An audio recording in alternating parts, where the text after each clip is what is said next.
रामनगरी अयोध्या में इन दिनों राम भक्ति की सुगंध बिखरी हुई है और असल में अयोध्या के कनक भवन को खूबसूरत फूलों से सजाया गया है। ज्येष्ठ महीने में यहां पर श्री राम जानकी की फूल बंगला सेवा शुरू हो गई है और गर्मी के मौसम में सिया राम की आध्यात्मिक छांव की तरावट देखने को मिल रही है।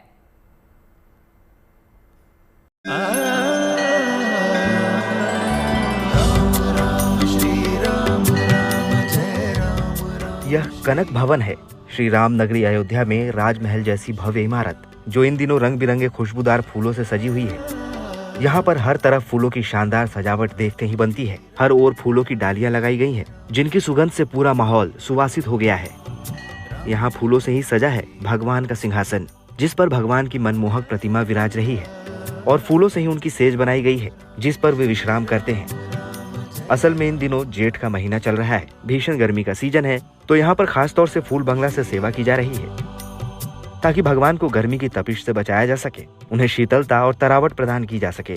इसकी झलक देखने श्रद्धालुओं की भीड़ उमड़ रही है और भगवान की अलौकिक दिव्य छवि के दर्शन करके शांति का अनुभव कर रही है। यह फूल बंगला केवल श्री सीताराम जी की प्रसन्नता के लिए किया जाता है। ग्रीष्म काल में, ग्रीष्म ऋतु में अपने भगवान को शीतलता कैसे प्रदानता की जाए, हमारे आचार्यों ने, जगद्गुरु रामानंदाचार्य ने, अनंतानंदाचार्य ने, आदि ने ये पहले से व्यवस्था की है। फूलों का सुंदर श्रृंगार है, फूलों के सुंदर पद हैं, फूलों के श्रृंगार में सुंदर शीतल भोग है। क्यों हमारे ठाकुर जी के लिए हम प्रसन्नता कैसे दे सकते, अपनी एक ही भावना है। कनक भवन की फूल बंगला सेवा में कई क्वालिटी फूलों का इस्तेमाल किया गया है। इसके लिए मोगरे के फूल वृंदावन से लाए गए हैं, तो कोलकाता से गेंदे के कुछ फूल बेंगलुरु से लाए गए हैं और कई तरह के विदेशी फूल थाईलैंड और दूसरे देशों से भी मंगाए गए हैं, क्योंकि माना जाता है कि अयोध्या का यह कनक भवन ही है जहां श्री राम माता जानकी संग आज भी निवास करते हैं। तो आज ये एयर कंडीशन और कूलर के जमाने में भी त्रेता युग की परंपरा का पालन करते हुए गर्मी में उनके सुखद निवास के लिए यहाँ शानदार फूल बंगले की रचना की गई है। भगवान राम जी का ये घर है, कनक भवन इसीलिए इसको बोलते हैं। इसका इतिहास यही है कि त्रेता युग में ये जो है ये दशरथ जी के महल का एक हिस्सा था, जिसमें माता कैकेयी रहती थी। तो जब सीता जी ब्याह के अयोध्या आई तो कैकेयी जी ने उनको मुंह दिखाई में ये भवन दे दिया। तब से सीताराम जी का ये निज भवन है। कनक भवन अयोध्या में श्री राम जन्मभूमि के उत्तर पूर्व में स्थित है। कनक भवन का अर्थ है सोने का घर।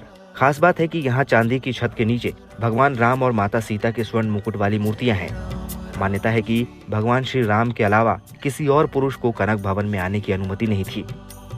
केवल हनुमान जी कनक भवन के आंगन में विराजते हैं। कहा जाता है कि कनक भवन का निर्माण देवताओं के शिल्पकार विश्वकर्मा जी के देखरेख में हुआ था। टीकमगढ़ की रानी बृषभानु कुमरी ने 1891 में इसका जीर्णोद्धार करवाया था।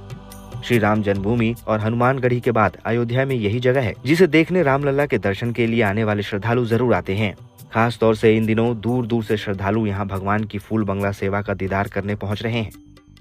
तो जो गर्मी में हमने जो शीतलता वो महसूस की, वो बहुत अद्भुत भी थी, और भगवान की झांकी फूलों से और सभी लाइटों से बहुत अच्छी तरह से सजाई हुई है। तो उसके दर्शन करके हमको मन को बहुत शांति मिली है। हाँ, दर्शन किया, बहुत अच्छा लगा। बहुत ही अच्छा वातावरण भी और बहुत ही सुंदर कनक भवन को सजाया गया है। भगवान के दरबार को बहुत सुंदर सजाया गया है और यहाँ शीतलता और आनंद दोनों ही महसूस हो रहे हैं। ये हम मंदिर में दर्शन करने आए हैं राम जी के, और ये सब वातावरण देखकर, फूल देखकर बहुत अच्छा लग रहा है हमको। अंदर से मतलब शांति मिल रही है। दर्शन करके मतलब हृदय को भी मतलब एकदम शांति सी प्राप्त हुई।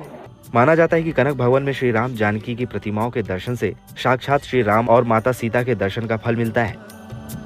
यही कारण है कि आज भी अयोध्या आने वाले श्रद्धालु हनुमानगढ़ी और श्री राम मंदिर के बाद कनक भवन जरूर आते हैं, ताकि अपने आराध्य प्रभु श्री राम, माता सीता और राम भक्त हनुमान जी की अनूठी झलक पा सकें और अपनी मनोकामना पूरी कर सकें। अयोध्या से मयंक शुक्ला के साथ bureau report, good news today.